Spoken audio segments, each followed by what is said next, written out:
You know what I realized? Spreading a bunch of negativity on Twitter caught up to me. I genuinely hope someone comes to your house and in the head, you hippo, you. Oh no. Hey, finish. Johnny, you have to realize you've upset a lot of people and you don't take responsibility for that. I want to know that. Why are you doing that? Why are you doing that, man? Why?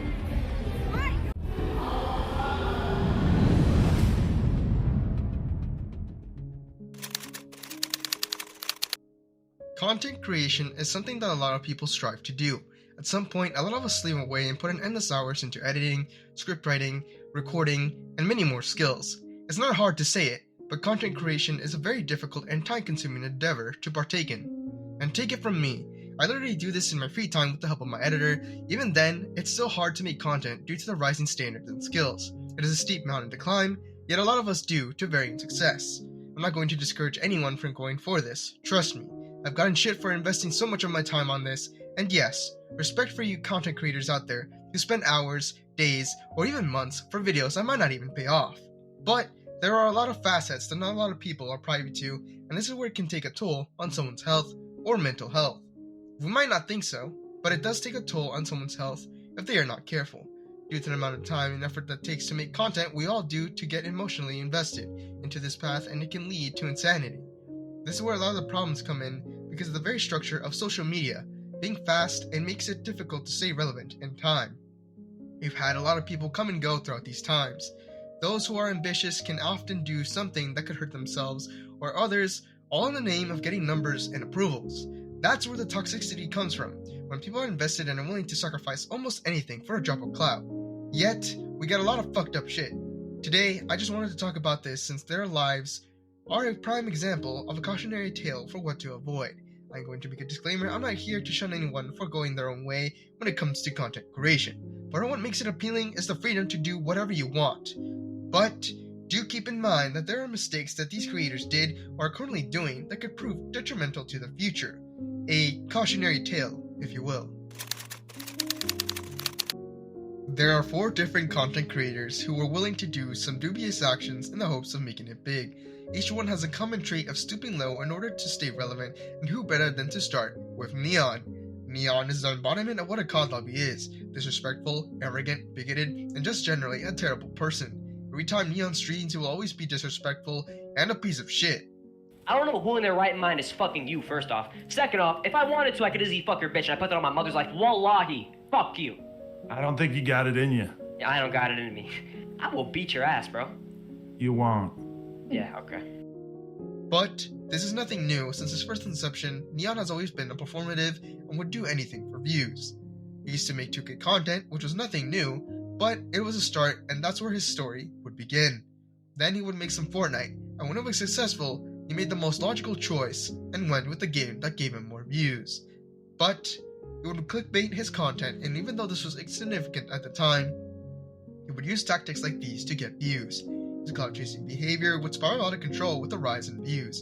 During the late 2019 and 2020s, he would fully involve himself in this toxic persona, and people fueled his negative behavior by giving him attention. He even faked his death for clout. So yeah, his clout-chasing antics are deep-rooted in his channel's history. He would later collab with Adin Ross, and he would just do the most outrageous shit for shock value. He would join Kick alongside Adin, and would become more unhinged. He made Tate sound like a genius. Would get his ass beat for running his mouth, but one thing that I find weird is that after getting jumped, he had no marks or bruises. To be exact, I'm not advocating for violence. I just only question if this video was set up. He does have a history of clickbaiting and misleading. Hey, look whose shoes we got. Got his ass lacking. Come on, bro. Got his ass lacking. Hey, what size y'all want? Look at his shirt. Ripped all type of stuff, boy. You know not to come around here talking like that. Yeah. Hey, flick me up, flick me Hey, up. hey. Oh, we on his ass. Come on, bro. Take his glasses off. How much these gonna sell for? How much they gonna sell for? Come on, bro. YouTube money. We taking all of that. Hey, and we keeping your phone, boy. We taking the video right on your phone. You a bitch, right? I'm not playing with you. I'm a bitch. I'm a bitch. I'm a bitch. Yeah, you a fucking bitch. Come on, bro. So take it as you will, I don't buy it. Neon would later try to make a change for the better and change his life with the help of Andrew Tate. This lasted a couple days. Yeah, I don't know what you were expecting. He didn't change with him being a kick streamer. He has pushed his luck and would often be the butt of every joke, and he was an easy target for bullying. But what makes this worse is the fact that he's willing to post these embarrassing moments for views. His addiction to attention could lead to a dangerous path of destruction. He is a grifter who really has nothing really interesting going on for him. His need for views have clouded his judgment, and the fact that both his friend group and Kick don't stop him. If anything, it encourages him to do more daring stunts, and this cycle will get worse if he doesn't fix his act. Next, we will talk about Adin Ross, the man who was at one point Twitch's biggest streamer on the platform with famous rappers and was the one who would help Speed and Kaisenat get their name out there. Not saying he was responsible for their successes, just saying he put them on and helped them grow with collabs. What happened nowadays, he is considered a brand risk as a lot would rather not stream with him. But where did he go wrong? I'm a speedrun, so keep up. He started his early 2K like Neon, but would steadily post videos about 2K, and at one point, he got to talk with LeBron James, and would also make a big ass movement to make 2K a better game. After a while, he would eventually have a huge content shift, and he would do more collabs with other people, would make an e-date series, where some of his friends would try and score a date with a beautiful girl, and he would find on social media. Later on, he would do some GTA RP, basically role-playing, and with this, he would meet people like T Grizzly, Amigos, and many more rappers. With these collabs with both musicians and content creators alike, he would become a highly rated Twitch streamer. So where did his downfall start? During some of the low points in his life. He was at the top of the game, but it came at the cost of his mental health. He felt like he had no real friends. It's par for the course that many content creators collab for views and don't see you as anything other than associates. Sad, but it is true. It can be demoralizing to not have any friends in the industry. After losing his girl, it would essentially lead a very hedonistic lifestyle and would soon hit rock bottom. Having no real friends or people who care about you sucks. It's a tough pill to swallow, but if you have some real friends, that could make content creation a little more manageable. Take it from me, having friends helps you not go insane, or at least prevent you from going in the deep end. The only problem is that Adin went to the worst possible person to ask for advice. He went to, of course, Andrew Tate. Probably one of the worst people you can go to. Criminal case aside, Andrew's not a very good role model. I get it, he got the attention through self-inflammatory statements and actions, but he still is not the kind of person you go to for help. But Adin would stream with him, and this would start to push his own ideals on self-betterment and red pill rhetoric onto Adin. Sneeko was also another person who was influenced by Tate, but who cares? He's not important either way. Adin would take his well-being seriously and work out and change his life for the better, like Neon. This lasted not too long, but he did change for the worse and started ranting about his far-right politics. This came with a swift ban that would officially kick him off Twitch, and he would move to Kick alongside other people. This would be the time where he would push the envelope and make insane content. Adin, with the help of Kick, he would soon push his luck since his livelihood isn't effective if he gets cancelled, so he would dabble in copyright abuse, shitting on the LGBT in the hopes of exposing the Matrix, whatever the fuck that means, and many more things that would make him a brand risk. Get me some people on my stream, bro. Yeah, I would be getting you guests if they all weren't afraid to like be seen with you. It's insane. Like your reputation is just so toxic. Like no one wants to be anywhere near you. Like Drake is literally streaming with like a guy on here who averages like 4,000 fucking viewers rather than getting on your shit. It's like really sad. Wait, so it's because I'm a brand risk? Duh. Why do they care though? Oh yeah, they don't want to be associated with a guy that's saying like fucking having like on his stream. I stopped having I stopped doing it. Alright, but you still were doing it, dude, and you were fucking, I mean, you're very closely affiliated with Andrew Tate, so a lot of people are afraid of that. Just in general, like, you know, these guys are afraid of their reputations. They don't want to be seen with like a guy who's like... Right off the rip, he would start making some of his fans do some really outlandish and uncalled for things on the stream for money, and to be honest, this was very disturbing. As most of these guys agreed to do some humiliating things just for a few racks, it is kinda scummy to hang money over people's heads and make them do some really ignorant things, and things don't get better. He would stop doing these streams when he would essentially torture people for money, even though he did change his content, doing a lot more reckless things. He would start collabing with people who were cancelled or even their platform at some point.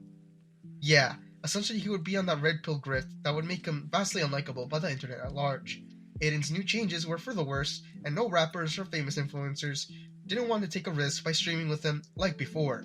And in one video, he talks about he has no friends in the industry since they're all in it for the money. Which could be true, but some of his old friends like Speed and Kaisenat would distance themselves because he has changed his ways for the worse. Yeah, Adin would keep up with his dumb behavior, a mix of a few factors. The first one is his past success on controversy.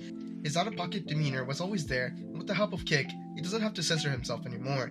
This leads to my next point being that he isn't punished but encouraged to continue with his behavior, since there is no downside to being controversial, at least in terms of making money, which he already has a lot of.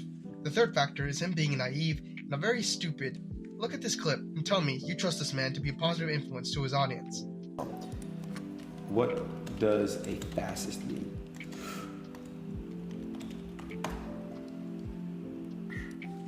It means you are a far-right authorization on ultra-analytic, oh my god, ultra-analyst, political ideology movement characterized by dictator leadership, centralized autocracy, militarism, forcible suppression of opposition. So I don't know what that means, bro. I swear to God. I don't know what the fuck a fascism is. I don't know what the fuck that is. Benito Mussolini and Giviante Gentile and Jason Stanley. Like, who the fuck are these people, bro? Never heard of my fucking life. I don't understand why you even did this to yourself. This made you look so fucking stupid. He has no real political or morals that come and go, and according to the people who he associates with, makes it difficult to even take anything seriously. If he had better people in his circles, he could probably make a change for the better, but ironically, the people he hangs out with often use him for clout and oftentimes don't even care. He went against the grain and ended up being surrounded by negative influences, which makes him a lot worse than he already is. No hate for him, but I don't think he will want to change. His idea of freedom is being able to say and do whatever he wants. As young adults, we have more freedoms, but we come to know that it is not wise to do whatever you want. There are consequences to your actions, even though freedom of speech is a thing that we value, well, at least here in America. Free speech doesn't mean you won't face consequences for saying terrible things. He lacks any sort of self-control. Heck, he can't even be consistent with his workout routine, but the environment he is currently in is centered around making entertainment at the cost of anything. That makes it difficult to grow as a person. In the worst case scenario, he will still be at the top, but it'll come at the cost of leaving behind a tarnished legacy. Alright, this third guy I hold a little bit of a grudge toward since he single-handedly tarnished the whole country's perception of content creation in the span of a couple months. The man is Johnny Somali, a US citizen who would make his channel all about traveling to different countries, but he would get banned off Twitch for some dumb shit that made him a little desperate since the only thing keeping him afloat was his vape shop, which was the only thing keeping food on his table. But traveling is a very expensive thing to do, and that's where he had to do something quickly or else his money will dry up. But after being banned from Twitch, he would soon join Kick, and again, because of Twitch's lax rules, he would take advantage and start being controversial. With a sense of desperation, he would work to make it big, and to be fair, he will be remembered for all the wrong reasons, essentially become a public nuisance, and his first clip that went viral was him talking about Hiroshima and Nagasaki, which if you know your history, would know bringing up one of Japan's worst nightmares and moments in history, so off the rip, you know the kind of guy he is. Johnny would start harassing people on the streets of Japan, and keep in mind, Japan's culture is different from ours. They tend to be more passive and they keep to themselves, and not willing to be an inconvenience to others around them. They prioritize respect above all, and he took advantage of their passiveness. This isn't all of Japan, but they would rather just mind their own business, and he would just be a menace to the locals of Japan for clout. So Johnny was confident enough to do it in Japan, since this shit would not really fly in the US. Hell, you would be lucky to be off with a warning. But Japanese people often tend to not speak up. Sure, they could kick him out of the establishments for that, but not many are willing to stand up to people like this. People in the YouTube community turned on him quickly, and it gave him the overnight attention, which he would crave, and would just up the ante and push his luck more and more. He would say offensive stuff to the locals, play loud music or outrageous things, hitting on random girls, and just generally saying or doing ignorant shit. Johnny single-handedly ruined the public opinion for IRL live streamers. The Japanese public caught on quickly and made it impossible for us content creators to livestream there without being judged. First it was Logan doing this, and then Johnny followed his footsteps and became the next public nonsense. Soon people would take notice, and both the internet and the locals would hate on him for being ignorant. Hell, some locals would sucker punch him or harass him, or he even got checked on in the streets by the Yakuza, and the YouTuber who dresses up as Rengoku. As funny as that incident was, he didn't take the warning seriously, and he would laugh in the face of it all. The reason this shit happened is because, not excuses, the train incident happened because I'm drunk off my ass off 10 strong zeros, right? I'm drunkest reading chat, someone dropped 5 gifted. They said, yo, say it. I'm not a bitch. I said it. Listen, guys, I'm young, I'm 22, a little bit autistic, you know what I mean? A little bit autistic, a little bit, but know what I mean? I think it's gonna be okay.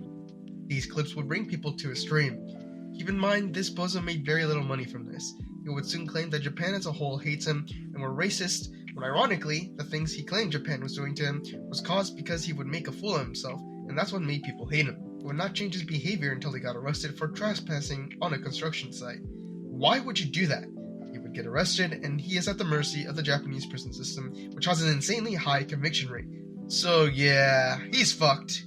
Plays stupid games, wins stupid prizes, and now he could face a potential prison sentence.